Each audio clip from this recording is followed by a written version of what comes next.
In today's video, I'm going to teach you how to set Cloudflare DNS for your domain. Setting up Cloudflare DNS can enhance your website's performance and security by acting as a protective shield and intelligent traffic manager. By the end of this tutorial, you'll have Cloudflare properly configured as your DNS, ready to funnel traffic to your site efficiently. First things first, it's important to update your name servers. For this step, you'll need to log into your domain registrar. Essentially, this is the platform where you originally purchased your domain. It could be any provider from GoDaddy to Namecheap or others. Once you're logged in, locate the settings for name servers. You will need to replace your current name servers with the two specifically provided by Cloudflare. You'll find these unique name servers in your Cloudflare account, typically highlighted when you first add your domain.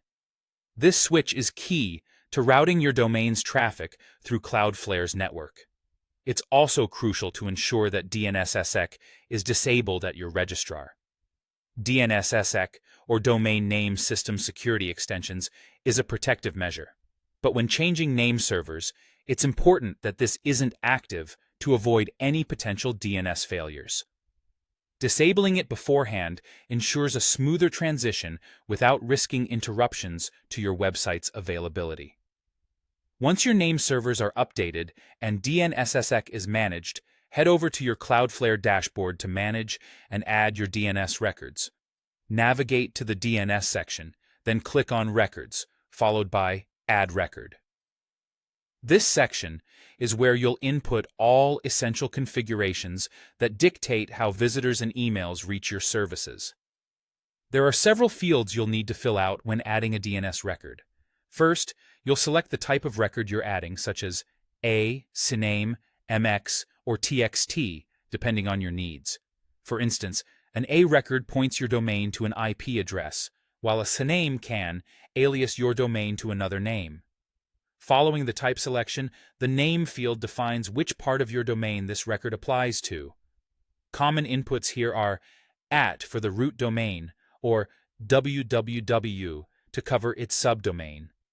In the content field, you'll provide the destination or target that the record should point to. This could be an IP address or another domain name.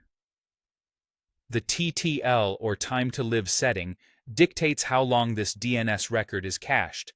You can generally leave this set to auto for most configurations. Last but not least, decide on the proxy status. If you see an orange cloud, this means the record is proxied and benefits from Cloudflare's CDN and security features. A gray cloud, however, means the record is DNS only without these additional benefits. By carefully following these steps, you've now set up your Cloudflare DNS, enhancing both the performance and resilience of your website. Remember, changes in DNS settings can take up to 48 hours to propagate worldwide, so give it some time and check back later if you don't see immediate results. If any issues arise, Cloudflare's documentation is a great resource, and their support team is always there to help you troubleshoot any challenges.